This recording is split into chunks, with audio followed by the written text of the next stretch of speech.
ஏதாவது ஒரு கட்சியோட கூட்டணி வச்சு தான் வர முடியுங்கிறத ஒரு புது விதியை நீங்கள் உருவாக்காது. உயர்ந்த கொள்கை, உயர்ந்த நோக்கம், அதுதான் இங்கே தேவைப்படுது. ஒரு தலைவன் என்பவன் முதல்ல தன் மண்ணை, தன் மக்களை முழுமையாக நேசிக்கணும், நம்பணும். நாங்கள் என் மக்களை முழுமையாக நம்புகிறோம், முழுமையாக நேசிக்கிறோம். காரணம், நாங்கள் எங்கள் மக்களிடமிருந்து மக்களுக்காகவே வந்தவர்கள். என் மக்கள் மகத்தானவர்கள் என்ற நம்பிக்கை எங்களுக்கு இருக்குது. இல்லைன்னா இங்கே பாருங்கள், உலக வரலாற்றில் ஒரு அரசியல் இயக்கம் 1.1 வாங்கி 4.5 லட்சம் வாக்குகளை வாங்கின ஒரு கட்சி அதோட முடிஞ்சிருக்கும், இல்லைன்னா துவண்டு போய் அழிஞ்சு போயிருக்கும், இல்லை வேற கட்சியோட போய் சேர்ந்துருக்கும், கூட்டணி வச்சிருக்கும். ஆனால் தொடர்ச்சியாக 4 பெரிய தேர்தல்களை தோற்றும் கூட, பெரிய அளவு வெற்றியை தொடாத போதும் கூட, தொடர்ந்து பல இடைத்தேர்தல், பல உள்ளாட்சி தேர்தல், அதில் நின்று மக்கள் எங்கள் மேலே நம்பிக்கை வச்சு 36 லட்சம் வாக்குகளை கொடுத்து, நீங்கள் சொன்ன மாதிரி தமிழ்நாட்டில் தனித்து நின்று அங்கீகாரம் பெற்ற கட்சின்னா நாங்கள். எங்களுக்கு முன்னாடி ஐயா விஜயகாந்த் இருக்கார். அவர் புகழ்பெற்ற ஒரு திரைக்கலைஞராக இருந்தார். அவர் எளிய பிள்ளைகள் நாங்கள் இவ்வளோ தூரம் வந்திருக்கோம்னா கூட்டணி வச்சு இல்லை, புரியுதுன்னு நினைக்கிறேன். 36 76 1 கோடியை 26 ஆக்குறதுக்கு ரொம்ப நாள் ஆயிடுது. மக்களை மறுபடியும் சொல்றேன், தேர்தல் அரசியல், கட்சி அரசியல் செய்பவர்கள் தான் கட்சிகளின் தலைமைகளை, கட்சி அலுவலகங்களை தேடி போவார். நாங்கள் முழுக்க மக்கள் அரசியல் செய்கிறோம். அதனால எங்கள் மக்களை தேடித்தான் போவோம், மக்களுக்காக தான் நிற்போம். அதனால திரும்ப அதே கேள்வி, அதே பதில், அது சலிச்சிரும். அதை விட்டுருங்க. நாங்கள் சுதந்திரத்திற்காக நிற்கிறவர்கள், என் மக்களின் சுதந்திரமான உரிமை பெற்ற வாழ்க்கைக்காக நிற்கிறோம்னு நினைக்கிறோம். அதனால சுதந்திரமாக தான் நிற்போம். நீங்க ஒரு கேள்வி உங்ககிட்ட, நேத்திக்கு ஊடக சந்திப்பு, அதுக்கு முதல்ல சந்திப்பு, அதுக்கு முத நாள் சந்திப்பு, இப்படி இந்தியாவில் ஏதாவது ஒரு அரசியல் கட்சி தலைவர் அல்லது தமிழ்நாட்டில் தொடர்ச்சியாக உங்களை சந்திச்சு பேசுகிற யாரையாவது சொல்லுங்க. ஏன்னா பேச முடியாது. ஏன்னா கூட்டணிங்கும் போது தன்னுரிமை போயிடுது. பேசிக்கலாம், தன்னாட்சி என்னங்கம்மா, கூட்டாட்சி, இதெல்லாம் பேசிக்கலாம். தனித்துவத்தோடு நிற்கிறோம். நாங்கள் தனிச்சு நிற்கிறோம்ங்கிற சொல்லை தவிர்க்கணும். மக்களுக்காக மக்களோடு சேர்ந்து நிற்கிறோம்.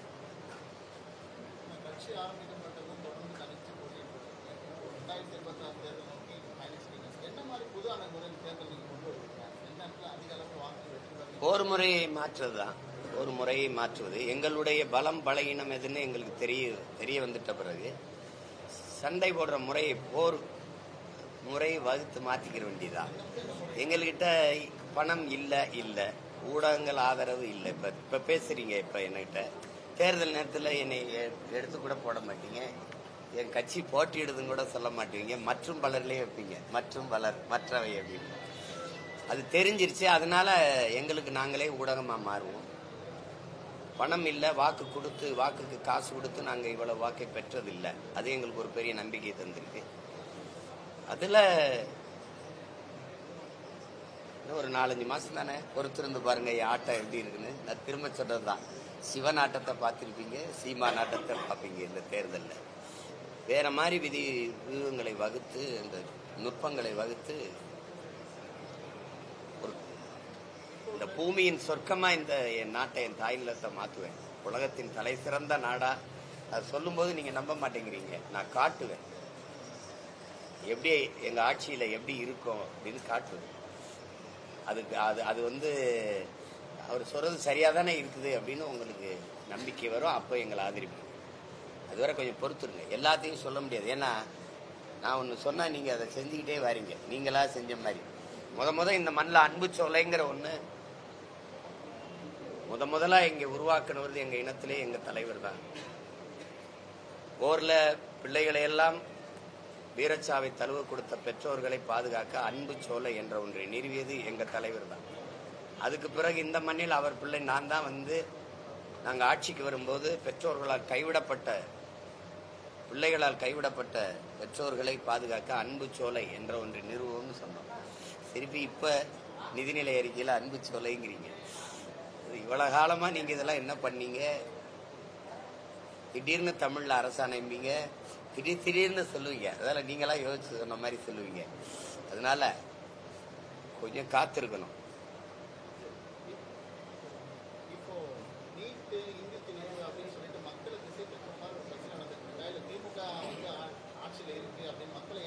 உங்களுக்கே தெரியுது, தெரிஞ்சுக்கிட்டே என்னமா தெரிஞ்சுக்கிட்டே ஒரு கேள்வியை கேட்கிறீங்க. இல்ல இல்ல, நீட்டு அப்படிங்கறத முதல்ல நம்ம மக்களை நீட்டு அந்த அந்த முறையை கொண்டு வந்ததே காங்கிரஸ் திமுக கட்சி ஆட்சிகள் தான். உங்களுக்கு காங்கிரஸும் அது கூட இருந்த திமுக தான். ஒரு திட்டத்தை கொண்டு வரும்போது இதனுடைய நன்மை தீமை என்னங்கிறத தீர விவாதிச்சு ஆயணும், அது புரிஞ்சுக்கணும். இப்ப இது கீழ்த்தட்டுல இருக்கிற உழைக்கும் அடித்தட்டு மக்கள், ஒடுக்கப்பட்ட பிற்படுத்தப்பட்ட நீண்ட காலமா கல்வி மறுக்கப்பட்ட சமூகத்திலிருந்து மேலே வர்ற பிள்ளைகளுக்கு மருத்துவ கல்வி என்பது ஒரு பெரிய கனவாய் போயிடும் அப்படிங்கிறது எல்லாருக்குமே தெரியும். இப்ப நான் ஒரு கேள்வியை கேட்கிறேன். நீட்டு அந்த தேர்வு முறையில சிறந்த மாணவர்களை, மருத்துவ மாணவர்களை தேர்வு செய்யறதுன்னு ஒரே கேள்வி. இந்த நீட் தேர்வை நடத்துகிற நிறுவனம் எது? ப்ரோமெட்ரிக்ங்கிற அமெரிக்க தனியார் நிறுவனம். இந்திய நாட்டில் சிறந்த மருத்துவ மாணவர்களை தேர்வு செய்து தருவதற்கு அமெரிக்காவில் இருக்க தனியார் நிறுவனத்துக்கான நேர்த்தி கடன் எந்த கோயில்ல? வேளாங்கண்ணிலையா, இல்ல நாகூர் தர்காலையா, இல்ல செங்கூர் மாரியம்மன் கோயிலையா? அவனுக்கு தேவை என்னவன்? ஒரு மாணவனுக்கான தேர்வு கூட நடத்துறதுக்கு உனக்கு தகுதி இல்லை. ஆனா நீனும் வருஷத்துக்கு அவ்வளவு தேர்தல் நடத்தி எங்களை நல்ல தலைவனை தேர்வு செய்யறோம்ங்கிற. ஒரு மருத்துவ மாணவனே தேர்வு செய்ய முடியாத நீங்க நாட்டுக்கான நல்ல தலைவனை எப்படி தேர்வு செய்வீங்க? நீட்ல இருக்கிற முறைகளை பாருங்க. நான் 12ஆம் வகுப்புல +2ங்கிற 12ஆம் வகுப்புல 1200க்கு 1199 வாங்கிட்டேன். ஆனா நான் மருத்துவ கல்வி படிக்கிறதுக்கு தகுதியற்றவனா இருக்கேன். நீட் எழுதுறோம், அதுல நான் தோற்றுவேன். ஒருத்தன் 750 800 மதிப்பெண் வாங்கியிருக்கான் +2ல, அந்த 12ஆம் வகுப்புல. அவன் நீட்ல தேர்ச்சி பெற்றுறான். அவன் மருத்துவம் படிக்கிறதுக்கு தகுதியானவன் ஆயிடுறான். அப்ப நான் மருத்துவம் படிக்க தகுதி இல்லாமன்னா இந்த +1 +2 அதை தூக்கிருங்கன்ற, நேரடியா நீட்டுக்கான சிலபஸை கொடுத்துருன்ற. எதுக்கு போய் நீ இந்த கல்வியும் தேவையில்லாம இருது, 2 வருஷம் எனக்கு வீணடிக்கிறீங்க, அதை எடுத்துருங்கன்ற. இந்த நீட் சிலபஸ் ஒன்று இருக்குல்ல, அதை தூக்கி இதுல வச்சிரு, பாடமுறையை வச்சிருன்ற. ஏதாவது ஒண்ணு உருப்படியா இருக்கா? நீட்ல நான் தேர்ச்சி பெற்று வந்துட்டேன், எனக்கு பாடம் நடத்த போற பேராசிரியர் யாருன்னு கேட்டா பதில் வச்சிருக்கியா? பழைய மருத்துவர்கள் தான், பழைய மருத்துவ பேராசிரியர் பெருமக்கள் தான். இந்த நீட்ல தேர்வு எழுதி வந்துட்டேன், இந்த மருத்துவ கல்லூரி கல்வி படிக்க போறல, அந்த பாடத்திட்டம் புதுசா இல்ல, அதே பாடம் தான். அப்போ அதே பேராசிரியர், அதே பாடமுறை, அப்புறம் சிறந்த மருத்துவரை எப்படி உருவாக்குவேன்? இதெல்லாம் உனக்கா நகைச்சுவையா இல்லையா? எங்கெல்லாம் மருத்துவம் படிக்க வச்சிடக்கூடாது. அதை தவிர அது எதை சாதிக்குது? வட இந்தியால தென் மாநிலங்கள்லயே எங்கேயாவது எங்க பிள்ளைகளை போல உயிரை மாய்த்து கொண்டு செத்தது எங்கேயாவது இருக்கா? எந்த மாநிலத்திலேயாவது தலைமுடியை விரிச்சு விடு, துப்பட்டா வெளியில எடு, உள்ளாடைய கலட்டு, இந்த முழுக்கையை போட்டிருந்த சுடிதார் அதை வெட்டு, இந்த கொடுமை எந்த மாநிலத்தில் நடக்குது? எந்த மாநிலத்துல செய்தி? இத்தனை மாநிலத்தில் இருக்குது, என் மாநிலத்துல தான் என் பிள்ளைகள் சாகுது. ஏன்? அவன் பார்த்தடிக்க அனுமதிக்க விடுறான்.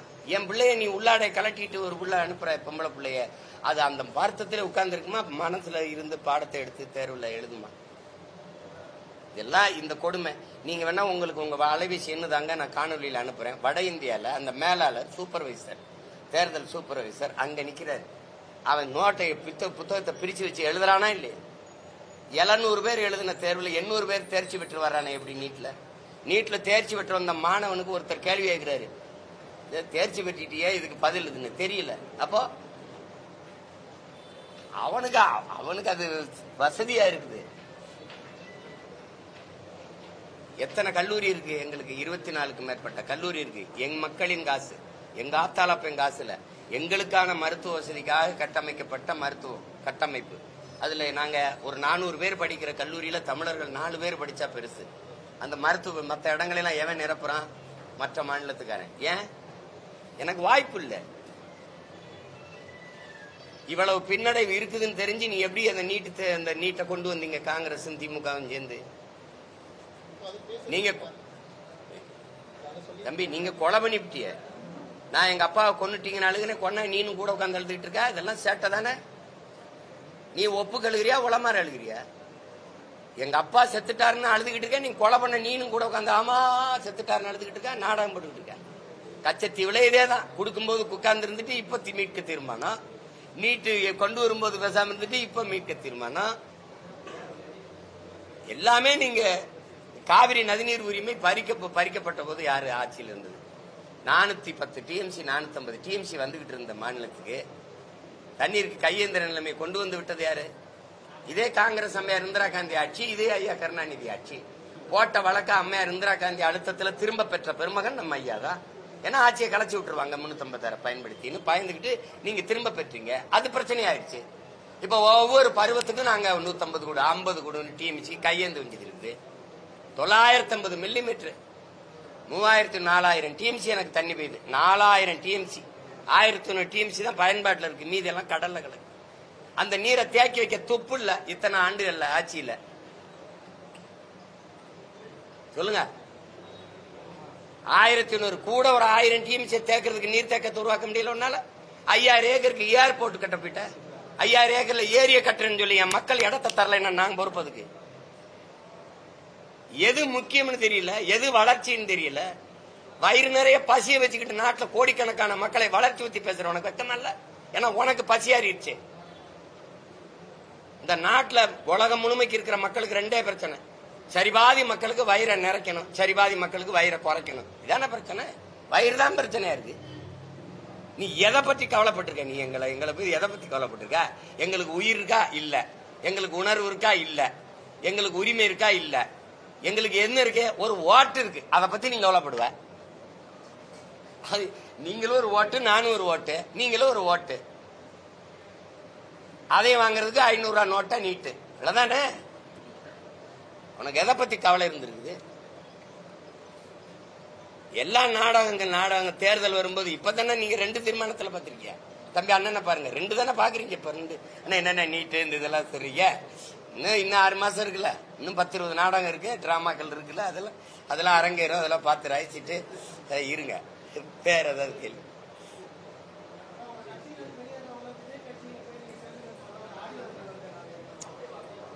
அது ஒரு நீங்க இப்ப கேக்குறீங்க, எங்க இதுக்குள்ள சொல்லுவேன். செத்துட்டு ஜெயிச்சுட்டு வரல செத்து போன்னு சொல்றது என் தம்பி தங்கிட்ட நான் உரிமையோட சொல்லுவேன். நீங்க டூ ஆர் டை செய், இல்லைன்னா செத்து மடி, அதை தத்துவம்னு பேசுறீங்க.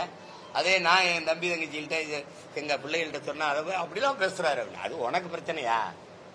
உனக்கு பிரச்சனையா? கட்சியில சொல்றதான் இரு, இல்லைன்னா போ. எந்த கட்சிக்கோ போறதுக்கு என் தம்பி கட்சிக்கு போன்றேன். அவனும் முதல்ல அடுப்புலால சேர்த்துக்கணும்ல, அவன் சேர்த்துக்க மாட்டான்னு தெரிஞ்சுதான் சொல்றேன். அதெல்லாம் வேணாங்க, எங்க அண்ணனே அந்த பாடுபடுத்திருக்கியே, என்ன பாடுபடுத்தியில போகட்டுவான். அது சும்மா சொல்றதுதான், செல்லமா சொல்றதுதான். திரும்பி சொல்றீங்க. உலக நாடுகள், உலகில 20 நாடுகள் எதிர்த்து சண்டை பிடிச்ச போது எந்த நாட்டு படையின் துணையும் இல்லாம தன் நாட்டு மக்களை தனி படையா கட்டி சண்டை போட்ட தலைவனின் பிள்ளை நான். எனக்கு இந்த அவனை சேர்த்துக்க இவனை சேர்த்துக்கல. என்னோட என் தலைமை ஏற்று எனக்கு ஒரு தலைவன், எனக்கு ஒரு தத்துவம், எனக்கு ஒரு கனவு, எனக்கு ஒரு நோக்கம் இது இருக்கு. எனக்கு என் மொழி இனத்தை முன்னிறுத்தி கட்டமைக்கப்படுகிற அரசியல், வேளாண்மையை முன்னிறுத்தி கட்டப்படுகிற தற்சார்பு, பசுமை, தாய்மை, பொருளாதாரம் எல்லாம் எனக்கு இருக்குது. இந்த கோட்பாடுகள் நல்லா இருக்குன்னு நினைச்சு எங்களோட யாராவது நிக்க வந்தால் அது இந்திய திராவிட கட்சிகளை தவிர்த்து யாராவது வந்தா யோசிக்கலாம். இப்ப வருவாங்களா? வரமாட்டாங்க. ஏன்னா கூட்டணின்னு சீட்டு எவ்வளவு, நோட்டு எவ்வளவு, அது எனக்கிட்ட இல்ல. எனக்கிட்ட 2 பெட்டி, நோட்டு பெட்டி, சீட்டு பெட்டி, 2 பெட்டி நம்மகிட்ட இல்ல. அதனால அதை விட்டுட்டு வேற ஏதாவது கேள்வி இருந்தா ஆக்கப்பூர்வமா நல்ல கேள்வி ஏதாவது இருந்தா கேள்வி.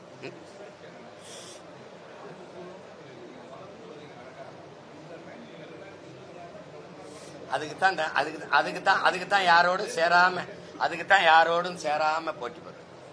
சரி, இப்ப நான் உங்ககிட்ட கேட்கிறேன், எல்லாரும் யாரோட நான் கூட்டணி வைக்கலாம்? ஏற்கலையே மனசுக்கு ஏற்கலையே அதான பிரச்சனை. என்ன தாயே? இல்ல இங்க பாருங்க உங்ககிட்ட ஒரு கேள்வி ஐயாட்ட. இவ்வளவு எல்லாரும் ஆர்வமா அவர் கேட்கிறாங்க, கவனி. மதுவை ஒழிக்கணும்னு நினைக்கிறீங்க, நினைக்கிறேன். நாங்க நினைக்கிறோம் எந்த கட்சியோட சேர்ந்து ஒழிக்கலாம். ஏன்னா இதுவும் மதால வச்சிருக்கு, அதுவும் மதால வச்சிருக்கு. ஊழல் லஞ்சத்தை ஒழிக்கணும்னு நினைக்கிறோம். எந்த கட்சியோட சேர்ந்து ஒழிக்கலாம்? எந்த ஊழல் லஞ்சம் இல்லாத நேர்மையான நிர்வாகத்தை எந்த கூட்டணியில் சேர்ந்து கொடுக்கலாம்? என் ஆறு, என் ஏரி, என் மலை, என் மணல், காடு இதெல்லாம் காப்பாத்தன்னு நினைக்கிறான். அள்ளி திங்கிற ஆளுகளே அதிகாரத்தில் இருந்த ஆளுகளாத்தான் இருக்கு. எந்த ஆளுகளோட போய் சேர்ந்து நிக்கலாம்? அங்கேயும் இருட்டு, இங்கேயும் இருட்டு, அங்கேயும் திருட்டு, இங்கேயும் திருட்டு, அங்கேயும் ஊழல், இங்கேயும் ஊழல், அங்கேயும் லஞ்சம், இங்கேயும் லஞ்சம். அப்புறம் அதுல போய் எங்க போய் பேசிக்கிறது? நேர்மைக்கு உண்மைக்கு ரெண்டு பக்கமும் பஞ்சம். அதனால நாங்க இங்கேயே தஞ்சம், மக்களோட தஞ்சம். என்னங்கம்மா? அவ்வளவுதான். அதை விட்டுருங்க. அது ரொம்ப பழைய செய்தி. திரும்ப திரும்ப ஒரே இத சொல்லி அது வெறுப்பா இருக்கும். நான் வரல, என்னை விட்டுருங்கன்றல. என்னங்கம்மா, இந்த ஆட்டம் எனக்கு வரல, விட்டுருங்க. இப்போ கூட்டணி வச்சு சாதிச்ச ஒரு கட்சியை சொல்லு. இந்த கட்சிகள் தொடங்கப்பட்ட ஏற்கனவே திமுக, அதிமுக இருக்கு. அதுபோக பல கட்சிகள் தொடங்கப்பட்டிருக்கு. அந்த கட்சிகள் தொடங்கப்பட்டதற்கான காரணம் சொன்னது என்ன? அப்புறம் அந்த காரணங்கள் என்னானது? கூட்டணி வச்சு, கூட்டணி எதற்காக வைத்தார்கள்? மாற்றம்ங்கிற எந்த கட்சியிலிருந்து, எந்த கட்சியின் கொள்கை, எந்த கட்சியின் ஆட்சி முறையிலிருந்து மாற்றம். இந்த கட்சிகள், இந்த கட்சிகளின் ஆட்சியில் இருந்தா மாற்றம். திருப்பி வந்தவங்க எல்லாம் ஒரு தேர்தல் ரெண்டு தேர்தலோட திருப்பி இந்த கட்சிகளோட கூட்டணி வச்சால் அது மாற்றம் இல்லாத ஏமாற்றமா போயிருக்கு. உங்களுக்கு விளங்கிடுச்சு? என் முன்னவர்கள் சீபா ஆதித்தனார் ரெண்டு தேர்தல் நின்னாரு, தோற்ற உடனே கூட்டணி கரைஞ்சே போயிட்டார், கட்சியை போய் சேர்ந்துட்டார். மாப்போசி நின்று தோத்துட்டோம்ல. என் முன்னவர்கள் இப்ப எங்க ஐயா, எங்க அண்ணங்கெல்லாம் சில பகுதி கட்சி, தொகுதி கட்சியா நின்னுட்டாங்க. இந்த இனத்துல நாங்க தான் தோற்றாலும் பரவாயில்ல, தற்காலிக தோல்விக்காக நிரந்தர வெற்றியை விட்டுறக்கூடாதுன்னு தொடர்ச்சியா நின்று போரிடுறோம். 5வது முறையும் ஒரு கட்சி உலக அரசியல் வரலாற்றுல, இந்திய அரசியல் வரலாற்றுல, தமிழ்நாட்டு அரசியல் வரலாற்றுல தோல்வியை சந்திச்ச பிறகு 5வது முறையும் தனிச்சு நம்பிக்கையோடு மக்களை சந்திச்சு தேர்தலில் போட்டியிட போற கட்சி நாம் தமிழர் கட்சி. அந்த கட்சி நீங்க பாருங்க, அசாத்திய வளர்ச்சியை இந்த தேர்தலில் பெறும். நீங்க வியப்பீங்க, எப்படா இப்படி வந்தாங்கன்னு வியப்பீங்க. நான் இதுவரை தோற்றுருக்கேன். யாருக்கிட்டேன்னு சொல்லுங்க? எங்க அம்மா அப்பாட்ட, என் அண்ணன் தம்பிகிட்ட, என் அக்கா தங்கச்சிக்கிட்ட. எந்த மக்களுக்காக அங்கிருந்து வந்தனோ அந்த மக்களால தோற்கடிக்கப்பட்டிருக்கேன். அது தோல்வின்னு நான் ஏன் கருதணும்? என் தோல்வி என்னதில்லை, என் மக்களோடது. என் வெற்றியும் எங்களது இல்லை, என் மக்களோடது. நாம் தமிழர் கட்சியின் வெற்றி என்பது நாம் தமிழர் கட்சியின் வெற்றி இல்லை, நாங்கள் பிறந்த பெருமைமிக்க தமிழ் பேரினத்தின் வெற்றி. அதை நோக்கிதான் நாங்க கவனிப்பு போவோம். அதனால இது நாங்கள் வகுத்து கொண்ட கொள்கை கோட்பாடு அல்ல. 800 ஆண்டுகளா எனது முன்னவர்கள் எங்களுக்கு வகுத்து வச்சுட்டு போன தத்துவ பாதை, அதுல பயணிக்கிறோம். எங்களுக்கு முன்னத்தியரா எங்க ஐயா, எங்க அப்பா மணியரசன் இருக்கிறார். கருத்தியலா, களத்தியலில் அவர் பிள்ளைகள் நாங்க நிக்கிறோம். புரியுதுன்னு நினைக்கிறேன். அதனால அதுல போயிட்டு இந்த கூட்டணி எப்படி போயிட்டு, சரி கூட்டணி போய் 10-20 இடங்கள், அது 5-10 இடங்கள் வென்றவர்கள் இந்த நாட்டுக்கு மக்களுக்கும் செய்த சாதனை என்னன்னு சொல்லுங்க. நான் வேணா அதையே செய்யறேன். அப்படி சேட்டா எந்த கட்சியோட சேர்றது, யாரு அதே சீட்டு நோட்டு கொடுப்பாங்கன்னு தவிச்சுக்கிட்டு இருக்கிற வேலை இருக்குல்ல, அது இல்ல. நாங்கள் அரசியல் வியாபாரம் செய்ய வந்தவர்கள் அல்ல, அரசியல் விடுதலை பெற வந்தவர்கள். நாங்கள் பொலிட்டிக்கல் ரெவல்யூஷனுக்கு வந்தவர்கள், பொலிட்டிக்கல் பிசினஸ் செய்ய வந்தவர்கள் அல்ல. அதுல போட்டு குழப்பிக்கிற கூடாது. ஓயாம திருப்பி போவியா நான் எங்கேயாவது தலைமறைவா இருந்துட்டு தேர்தல் அப்ப வந்தாத்தான் அப்ப விடுதிய போடுறது என்னங்கய்யா? வேற ஏதாவது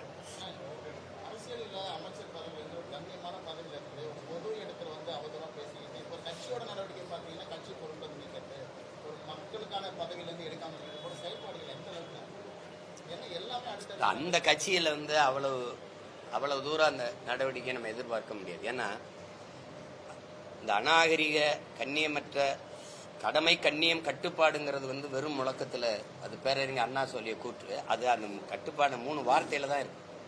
சுத்தமா உங்ககிட்ட இருக்கு. அநாகரிக அரசியல், அவதூறு அரசியல், பழிவாங்கும் அரசியல், இது மாதிரியான அரசியலின் தொடக்கமே இவர்கள் அமர்ந்த பிறகுதான். பேரறிஞர் அண்ணாவுக்கு பிறகு அடுத்து யாரு அமர்ந்தாரோ அவர் தான் அதை தொடங்கி வைக்கிறார். நன்னில நடராஜன், தீப்பொறி ஆறுமுகம், ஐயா மதிப்புக்குரிய ஐயா வெற்றி கொண்டான், இது மாதிரி ஆட்கள் எல்லாம் பொது வழியிலே பேசியதற்கு உங்க பகுதியில் வேணா அனுப்புறேன். அம்மையார் ஜெயலலிதாவை எவ்வளவு இழிவா பெண்களை பேசியது, மேடையில் பேசியது. இப்போ சிவாஜி கிருஷ்ணமூர்த்தி, சைதை சாதிக்கு போன்ற ஐயாக்கள் அண்ணங்கள்லாம் பேசுறதை நீங்க கேட்கறீங்கன்னு தான் நினைக்கிறேன்.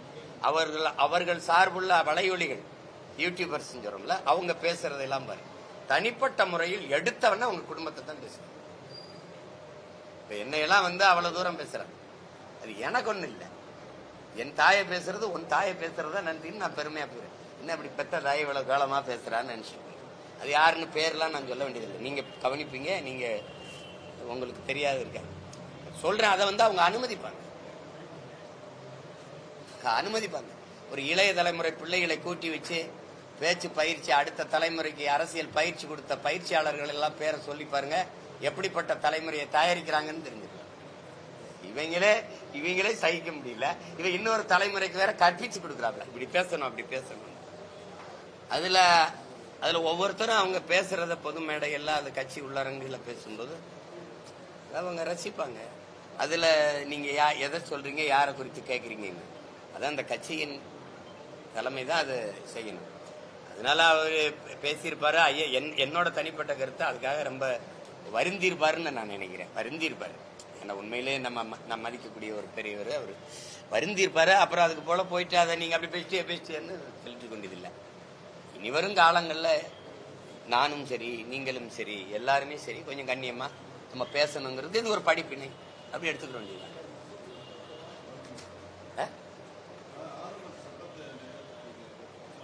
ஆளுநர்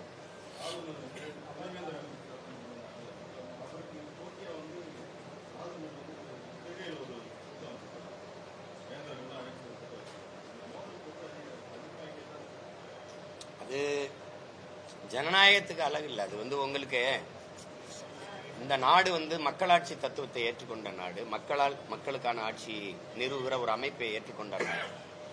அதிகாரம் மக்களுக்கு, அப்படிதானே? மக்களாட்சிங்கிறது மக்களுக்கான அதிகாரத்தை மக்களை நிறுவுகிறது பேர் தானே மக்களாட்சி. அப்படி மக்களால் நிறுவப்பட்ட ஆட்சி தானே திமுக ஆட்சி. அப்ப அந்த மக்களால் நிறுவப்பட்ட ஆட்சிக்கு இல்லாத அதிகாரம், இந்த நாட்டின் முதலமைச்சர் ஐயா ஸ்டாலின் அவர்களுக்கு இல்லாத அதிகாரம் ஒரு நியமன உறுப்பினர் RN ரவிக்கு எப்படி வருது? இந்த நாட்டில் ஒரு அமைப்பு இருக்கு. மக்களாட்சியின் தலைவர் யாரு? குடியரசுத் தலைவர். குடியரசுத் தலைவரை மக்கள் தேர்வு செஞ்சாங்களா? அப்ப அது மக்களாட்சியா? குடியாட்சியின், குடிமக்களின் ஆட்சி, குடியரசின் தலைவரையே குடிமக்கள் தேர்வு செய்ய முடியாது. இந்த அமைப்பு எவ்வளவு தப்பா இருக்கு பாரு. மக்களால் தேர்வு செய்யப்பட்டவர்கள் தேர்வு செய்வார்கள். அவர்கள் வசதிக்கேற்ப ஒருவரை, அவர்கள் நீற்ற இடத்தில் காற்று இடத்தில் கையெழுத்து போடுற ஒருவரை தேர்வு செய்வார்கள். அந்த அமைப்பு அவர் கையெழுத்தெல்லாம் சட்டங்கள் நிறைவேறுது. அது நாட்டு மக்களின் நலன் சார்ந்த திட்டங்களும் சட்டங்களும் வரணும்னா மக்களால் தேர்வு செய்யப்பட்டவர்னா பயப்படுவாங்க. மறுபடியும் மக்களை சந்திக்கும் போது அவன் நம்ம நிராகரிப்பான் என்ற அச்சம் வரும். ஆனால் மக்களே சந்திக்காத ஒருவர் உயர்ந்த பதவியில் இருந்து கையெழுத்திடுறாரு சட்டத்துக்குன்னா அவன் போட்டா என்ன போடலன்னா இங்க மக்கள் நலன்கிறது கவனத்திலே வராது, கருத்திலே இருக்காது. அப்படிப்பட்ட முறையில் அவரால் நியமிக்கப்படுகிற ஒரு ஆளுநருங்கிறதுக்கு எதுக்கு இவ்வளவு பெரிய பொறுப்பு? எதுக்கு இத்தனை பல்கலைக்கழகங்களை நிர்வகிக்கிற பொறுப்பு? ஆளுநருக்கு சம்பளம் யார் கொடுப்பா? மாநில அரசு. இந்த வேந்தர்களுக்கு, பல்கலைக்கழக வேந்தர்களுக்கு சம்பளம் யார் கொடுப்பா? மாநில அரசு. அந்த வேந்தர்களை யார் நியமிப்பா?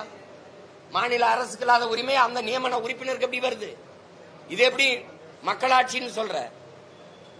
இது மக்களாட்சிக்கு எதிரான துரோகம். இது ஒரு நியமன உறுப்பினருக்கு எல்லா அதிகாரம் இருக்குன்னு வச்சுக்கிட்டு நீ அங்க போய் இது பண்றது, இங்க போய் போட்டு இதுல கையெழுத்திட முடியாது, இதுல அது பட முடியாது. ஒரு ஆன்லைன் ரம்மி விளையாட்டு, அதுக்கு எதிராக ஒரு தீர்மானத்தை போட்டா கையெழுத்து போடலையே. ஒரு இஸ்லாமிய சிறை கைதிகள் விடுதலை, அதுன்னு ஒரு தீர்மானத்தை நிறைவேற்றினா அது அங்கீகரிக்கலையே. அப்ப எது ஒன்றுமே ஆளுநர் கையெழுத்துல தான் இருக்கும்னா அப்ப மக்களாட்சின்னு வரிசையில் நின்று ஒரு நல்லாட்சி கனவோடு வாக்கு செலுத்தின மக்களுக்கு என்ன இருக்குது? இங்க என்ன இருக்குது? அப்ப வெற்று வார்த்தை. மக்களாட்சிங்கிறது, ஜனநாயகம் என்பது சும்மா வெறும் வார்த்தை. அதனால அதெல்லாம் ஏற்க முடியாது, அதெல்லாம் தேவையில்லாத நடவடிக்கை. அதாவது ஐயா ஸ்டாலின் மாதிரி ஒரு ஆள் இருக்குன்னா சமாளிச்சு ஆட்டம் காட்டிக்கிட்டு இருக்காப்ல. எங்களை மாதிரி ஒரு ஆள் ஏறி உட்கார்ந்த என்னை மாதிரி ஒருத்தன் என்ன நடக்கும்னு ஒரு நாள் பார்க்க தானே போறீங்க. என்னம்மா வேற ஏதாவது கேள்வி?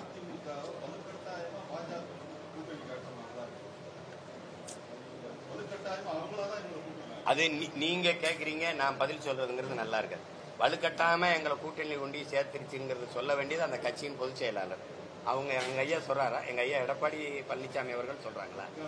அந்த கட்சியில இருக்கிற செய்தி தொடர்பாளரோ அல்லது மூத்த தலைவரோ, இப்ப எங்க அண்ணன் ஜெயக்குமாரோ அல்லது எங்க ஐயா எஸ்பி வேலுமணியோ எங்க ஐயா செங்கோட்டையனோ ஐயா தம்பித்துறை அப்படி யாராவது சொல்றாங்களா? சொன்னா நம்ம அப்படி இப்படி கட்டாயப்படுத்திட்டாங்களோ அப்படின்னு. என்னங்கம்மா, தாலியை கட்டும்போது கழுத்தை காட்டும்போது எந்திரிச்சிருக்கலாம்ல. தாலியை கட்டி எல்லாம் போன பிறகு வட்டாயமா தாலியை கட்டிட்டானமே, இப்ப கட்டும்போது என்னப்பா பண்ண ஒண்ணு இருக்குல்ல, அது மாதிரி அது சொல்லல. நீங்களா ஒரு இதுல பேசிக்கிட்டு இருக்க வேண்டியது இல்லைல்ல. கூட்டணி சேர்ந்திருக்காங்க. உள்ளாட்சி உள்துறை அமைச்சர் ஐயா எடப்பாடி பழனிசாமி அவர்கள் வீட்டுல போய் விருந்து கொண்டு இருக்கிறாங்க. இதெல்லாம் என்னத்தையாவது நம்ம இது எப்படி சொல்றது, புரணி வேஸ்ட் கூடாது. புரணி வேஸ்ட் கூடாது.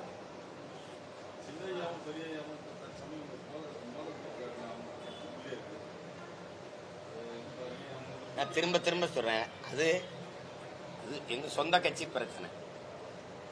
பட்டாளி மக்கள் கட்சியில் இருக்கிற எங்க ஐயாவுக்கும் சின்னையாவுக்கும் இருக்கிற பிரச்சனைங்கிறது சின்ன பிரச்சனை. அது பேசி தீர்க்கலாம். அப்படி நாட்டுக்கு மக்களுக்கு அதனால ஏதாவது பிரச்சனைன்னு சொல்லுங்க, நான் பொறுப்பேற்று எங்க ஐயாட்ட போய் பேசுறேன். இப்படி ஒண்ணும் இல்லை. அது ஒரு சாதாரண மே 11 நடக்கிற அந்த மாநாட்டுல எல்லாம் சரியா போயிடும். அதோட அது முடிஞ்சிடும். சும்மா ஏதாவது அதனால ஒரு பிரச்சனை வந்துருமா? அதோட அவங்க 2 பேரும் சண்டை போட்டு இதெல்லாம் ஒரு பிரச்சனையா?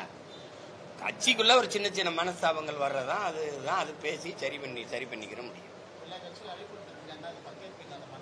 எதுல இல்ல வாழ்த்து செய்தி கொடுத்துருக்குது.